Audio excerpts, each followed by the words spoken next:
Şimdi tabii ki heyecan başlar ama bunun pozitif sonuçları da olacaktır. İşte bu Hull veya Hull nasıl okunursa o bölgede Ross köyü. Burada Edith'le beraber vakit geçirirler ve bahar dönemidir ve çiçeklenmeye başlayan katran ağaçlarının arasında yürüyüşler yaparlar. Şarkı söylerler. Sonuç hepimiz iyi kötü tahmin edebiliyoruz. Beren ve Luthien.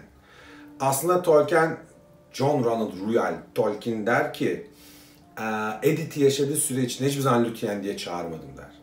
Asla der ona bir kaynak kullanmadım ama Silmarillion hikayesinin başlangıcında o olayın yaratılışında Edith'in rolü çok fazladır der. Tabii ki hepimiz biliyoruz ki Luthien kesinlikle ve kesinlikle Edith Tolkien'den yola çıkarak yazdığı bir karakter, oluşturduğu bir karakter.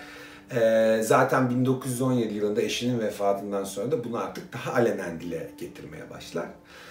Neyse çok güzel bir bölüm. 16 Temmuz 1919 yılında sağlık sorunlarından dolayı aktif askerlikten geriye alırlar. Daha doğrusu görevinden alırlar Tolkien'i. Artık aktif askerlik yapamayacaktır. Tahminimce herhalde çok mutlu olduğu anlardan biri olduğunu düşünüyorum bunun. John Ronald Reuel Tolkien'in. Şimdi ordudan ayrılınca tabii biraz nereye giriyoruz? Akademik ve yazarlık çalışmaları dönemine giriyoruz. Burada şöyle başlarız. 3 Kasım 1920 artık orduyla ilişkini keser. Birinci Dünya Savaşı hikayesi biter. Ve Oxford Üniversitesi'ne de geri döner. Burada yaptığı ilk iş İngilizcenin içinde, İngiliz dilinin içinde geçen W ile başlayan ve etnik kökeni Alman olan kelimelerin etimolojik araştırmalarını yapmaya başlar. İlginç bir durum. Evet. Ve 1920 yılında Leeds Üniversitesi'nde bu yaptığı çalışmalar sonunda Reader dedikleri bir ünvanı alır ki bu oldukça prestijli ve yüksek bir pozisyondur. Ve bunun sonucunda da 1920 yılında bu yaptığı araştırmalar ve İngiliz diline olan katkılarından dolayı Leeds Üniversitesi tarihinin en genç profesörü ünvanıyla profesörlüğe layık görülür John Ronald Reuel Tolkien. Zaten başarılı. Daha sonra okuldan bir meslektaşı olan E.V. Gordon'la Orta İngilizce Sözlüğü ve Sir Gawain ve Yeşil Şövalye isimli çeviriye başlar. Daha doğrusu çalışmaya başlar diyelim. Akademik standartlarda bir çalışmadır bu ve 1925 yılında o videomuzun başında söylediğim Rowlandson and Bosworth Professor of Anglo-Saxon dediğimiz ünvanını burada ve bu şekilde alır John Ronald Reuel Tolkien. Tolkien bu süreçte eğer adres vermek gerekirse Oxford'da 20. Northmoor Road'da yaşıyordur ve bu sırada Hobbit ve Yüzüklerin Efendisi ile ilgili ilk yazmaları yapar. 1932 yılında Nodans isimli ki bunu önceki videolarımda Cüce videosunda belirtmiştim bu detayı. Bu psikolojik analizi ve tarihi araştırmayı da tamamlayarak onunla da ilgili bir tez veya bir yazı hazırlar. 1920 yılında Beowulf'un çevirisini yapar. Bu niye önemli? Çünkü ciddi bir çalışmadır. 1926 yılına kadar tam anlamıyla bitmez bu çalışma ve daha sonra bu yaptığı çalışmaları oğlu Christopher Tolkien düzenleyecektir ve 2014 yılında ancak basılır tam anlamıyla bu çalışma. Ancak burada tabii belirtmekte çok net bir önem gördüğüm nokta Tolkien'in bu Beowulf çalışması o dönemde Beowulf'un edebiyat dünyasındaki yerini ve konumunu belirleyen, onu edebiyata kazandıran çalışma olarak anılır. Geldik 2. Dünya Savaşı'na. 2. Dünya Savaşı'nda kriptoloji bölümünde görev alır. Artık cephe arkasındadır Tolkien. Bu konuyla ilgili de eğitimler alır orduya katılırken. Doğal olarak da bu daha sonrasında dil yaratma sürecinde çok ciddi katkıları olacak bir zaman diliminden bahsediyoruz. 1945 Ekim'inde artık orduda hizmetine ihtiyaç olmadığı kendisine belirtilir ve orduyla ilişki bu noktadan sonra Tolkien'in kesilir. Aynı yıl yani 1945 yılında Merton Koleji'nde Merton Professor of English Language and Literature görevine gelir. Bu videonun başında da belirttiğim gibi o Merton College 1270 yılından beridir eğitim veren bir kurumdur Ve bu ünvan da o dönemden beridir değerli dille, İngiliz dili ve kültürüne katkılarda bulunan, değerli katkılarda bulunan kişilere verilen bir ünvandır diyelim, prestijli bir ünvan. 1959'da emekliliğine kadar bu ünvanı taşır Tolkien. Bu sırada buradaki bu görevinin yanında Dublin'de, İrlanda'da dışarıdan Dublin Üniversitesi'nde eğitmen ve sınav yapan bir pozisyonda da bir başka görevini icra eder diyelim. 1950 küsürde, şu an tam hatırlamıyorum ama İrlanda Milli Üniversitesi ona onur ödülüyle ödüllendirir.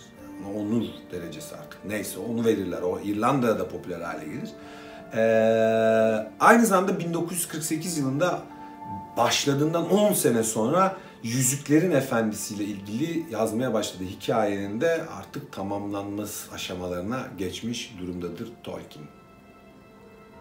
Evet, emeklilik bölümüne geldik. Tolkien 1959 yılında artık emekli olur. 1961 yılında C.S. Lewis kendisini Edebiyat Nobel'ine aday gösterir. Ancak popülaritesi hem Hobbit hem Yüzüklerin Efendisi'nden dolayı çok hızlı artmaktadır ve bunun aslında profesörü çok da mutlu etmez. Ve Bournemouth'a taşınırlar. Oxford'u bırakırlar. Böylece Edith Tolkien'la daha çok vakit geçirebilme şansı elde eder ve bu ikili birbirlerine ayıracakları zamanı daha çok önemserler. Bu yüzden de Tolkien hem Oxford hayatından hem de o gelmeye başladığı ünlü popüler edebiyatçı pozisyonunun aslında bir nevi feragat etmiş durumdadır. Doğal olarak Bournemouth'ta mutlu mesut bir emeklilik geçirmeye başlar eşiyle beraber. Bu dönemde 1966 yılında çıkan The Jerusalem Bible denen bir İncil üzerinde çalışır ve bu konuda da danışmanlık yapar John Ronald Reuel Tolkien. Evet, profesörümüz John Ronald Reuel Tolkien'in son yıllarındayız. 29 Kasım 1971. Sevgili eşi Edith Tolkien 83 yaşında hayata gözlerini kapar. Bu tarihten itibaren Bournemouth'tan Oxford'a geri döner Tolkien. Ve burada 1972 yılında Commander of the British Empire madalyasına layık görülür. Bu aslında daha çok askerlik alanında, yani daha bu tür edebiyat alanında birine değil de daha çok mesleği askerlikle ilgili olan kişilere verilen bir madalyadır ama o kadar popülerdir ve o savaşlarda etkin rol aldığı için İngiliz hükümeti bu tür bir ödüle, bir madalyaya layık görür Tolkien'i. 28 Mart 1972'de Insignia of the Order at Buckingham Palace madalyası alır. Bu da yine devlet içinde oldukça büyük bir ünvandır ve Tolkien bu ünvanı da bir şekilde layık görülür. Daha sonra Oxford Üniversitesi aynı yıl içinde ona Doctorate of Letters, şu anki günümüzde PhD'ye karşılık gelen bir ünvanla ödüllendirir. Aslına bakarsanız oldukça büyük bir popülaritenin sonucunda kendisine bahşedilen bir sürü ünvan kazanır Tolkien. Yaklaşık eşinin vefatından yaklaşık 21 ay sonra, ne yazık ki 2 Eylül 1973'te Tolkien ülserden dolayı hayata gözlerini kapatır. Oxford'da Wolvercote mezarlığında eşinin yanına gömülür Edith Tolkien'in ve mezar taşlarında Beren ve Lúthien yazar. Profesöre göre. Evet, 2 Eylül 1973 göğüs rahatsızlığı ve ülser. Dediğim gibi 21 ay sonra eşinden John Ronald Reuel Tolkien de hayata gözlerini kapatır. Tekrarlamakta fayda görüyorum. Eşiyle beraber gömüldüğü bölgede birinde Beren, diğerinde Lúthien yazar. Güzel, romantik bir anekdot olduğunu düşünüyorum bunun. Onun etkileşim ve eserlerine geçelim. Sonuçta ne kazandırdı, fantastik dünyaya neler verdi, bunları görmekte tabii ki çok büyük fayda var. Yani Yüzüklerin Efendisi ve Silmarillion onun o dil yaratma merakından çıkar. O Legendarium'un içinde, o yani hikaye, o dünyanın içinde Tolkien'in bu asıl eserleri tamamıyla bu hayatı boyunca o dile, o yazıya, edebiyata olan merakının sonucudur. William Morris, John Buchan ve Rider Haggard sevdiği yazarlar arasındadır. Bunlar biraz edebiyat dünyasında da egzantrik kaçan, çok herkesin okuduğu yazarlar değil, bunu belirtmekte fayda var. Beowulf and the Monsters and Critics çıkarttığı çalışma, bu çalışmanın 1936 yılında yaptığı bu çalışmanın Hobbit ve Yüzüklerin Efendisi romanlarının merkezini, temelini oluşturduğu kabul edilir edebiyat dünyası tarafından. Bu da önemli bir not bence Tolkien hakkında. Evet, şimdi eserler veya onun etkileşiminden çıkan eserlere bakacağız biraz daha dediğim gibi. On Fairy Stories, peri masalları. Andrew Lang'in yazdığı bir seri hikayeden oluşan bir kitap. 1939 yılında bir inceleme yazıyor bunlarla ilgili ve bu başlıkla yayınlıyor. Andrew Lang hikayeleri. Tolkien dünyasını etkileyen yazarların başına gelen bir adam, bir yazar, bir edebiyat insanından bahsediyoruz. Bunun sonuçları ne oluyor? Noel Baba'dan mektuplar. Gerçekten son derece etkileyici bir çalışmadır. Okumayanlarınız veya görmeyenleriniz varsa %100 tavsiye ediyorum. Ancak sansürsüz versiyonunu bulmanızda fayda var. Ülkemizde sansürlü yayınlandı çünkü. Mr. Bliss tam bir çocuk hikayesi, o dönem yazdığı en temel kitaplardan biri. Rowan ki sohbetleri var kanalımda. Live by Nigel. Farklı bir hikaye, farklı bir bakış diyebiliriz. Tom Bombadil'in maceraları. Her ne kadar hikaye kitabı gibi duyulsa veya kulağıyla gelse dahi bir şiir kitabından bahsediyoruz burada. Wooden Major demircisi. Folklorik bir hikaye yine karşımızda ve Hamley çiftçi Giles. Bu da aynı şekilde folklorik bir hikaye. Bunlar hep o İngiliz mitolojisi çalışmalarının birer parçası Tolkien'in. Sonuçta genellememiz gerekirse gerçekten çocuk hikayeleri grubundan bahsediyoruz. Aslına bakarsak Hobbit'te çıkış noktası olarak tamamen Tolkien'in kendi çocuklarını eğlendirmek üzere oluşturduğu bir projenin daha sonradan kendisinin bile beklemediği bir popülariteye, bir çapa ulaşmasıyla ortaya çıkmış bir romandır. Aklımızda bulunsun. Şimdi tabii bunları söyledik. Bunları tek tek incelememize gerek olduğunu düşünmüyorum. Çünkü bunlar o kadar da detaya kaçacak bu videoda şeyler değil ama eserlerini burada çünkü orta dünyayı yaratan bu anlattığımız bu kadar video içinde birçok kişinin çektiği videolar, birçok insanın karakterini yaptığı videolar var. Kim bu dünyayı yaratan? Dünyanın detaylarına bakıyoruz ancak dünyanın sahibiyle ilgili ortalıkta bilinen çok fazla elle tutulur materyal bilgi yok ne yazık ki. Şimdi ana eserleri. Nasıl ana eserleri? Hobbit. 1936 yılında başlıyor çalışmalara. Alan Unwin ilk önce bunu basmaya çalışıyor ve burada Susan Dagnall ilk kez o firmanın bir çalışanı bu hikayeyi keşfediyor. Keşif hikayesi hiçbir fikrim yok. Denk geliyor belki de. Herhangi bir yerde bununla ilgili bir bilgi bulamadım. Ve bu hikayeyi görüyor, çok beğeniyor. Bunun basılmasını tavsiye ediyor Alan Unwin'in basım evine. Ve devamını, bir sequel diyorlar, devam romanını istiyorlar Hobbit ile ilgili. Ama hepimiz biliyoruz ki o devam romanı Yüzüklerin Efendisi olacak olan çalışma haline geliyor. Ve tabii ki Yüzüklerin Efendisi 1954-1955 yılında 3 cilt olarak basılıyor. 3 kitaptan oluşuyor diyelim ya da hikaye. Aslında Hobbit'in devam hikayesi olarak başlıyor ancak dil daha da ciddileşiyor, yapı daha ciddileşiyor. Aslında hikaye biraz daha farklı bir hale geliyor ve zaten Tolkien Legendarium'ını, evrenini oluşturan veya popülariteyi artık tamamen tamamlayan romandan, çalışmadan bahsediyoruz. Yaklaşık 10 senelik bir süreç alıyor bu hikayeyi tamamlaması Tolkien için. 1960 yılından itibaren de aslına bakarsanız fantastik dünyayı domine etmiş bir roman, bir hikaye artık nasıl adlandırırsanız 1965-60'tan beridir bütün bu fantastik dünya sektörünü domine etmiş bir çalışmadan bahsediyoruz. Çok ciddi bir konudan bahsediyoruz bence. Tabii ki sırada efsane var. Silmarillion. Tolkien'in bu yazmalarına daha doğrusu bu hikayeler topluluğuna diyebileceğimiz tek bir şey var. Mitoloji dünyasının özeti. Tüm dünya mitolojisinden içinde parçalar barındıran inanılmaz bir çalışma. Eğer bitirebilseydi tahminim o ki şu an başka hiçbir şey okumuyorduk. Herkes bunu değerlendiriyor, bunun üzerine gidiyorlar. Silmarillion mitoloji tarihinin bir özetidir.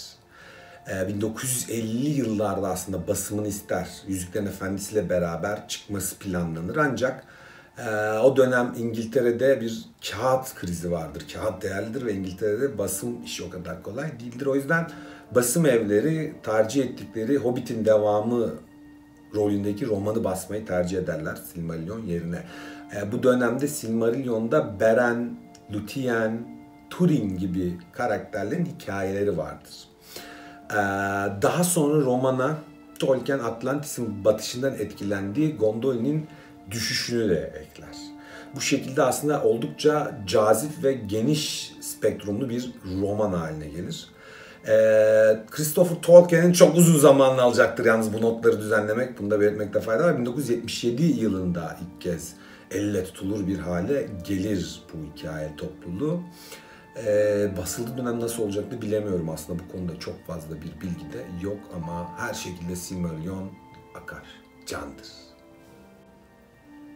Evet, sırada ne var? Unfinished Tales, bitmemiş öyküler ve nedir? Orta Dünya Tarihi, History of Middle Earth diye de biliyoruz. 1980 yılında Christopher Tolkien babasının alternatif ve bitmemiş öykülerini toplar ve bu grubu 12 ciltlik bir kitap grubu haline getirir.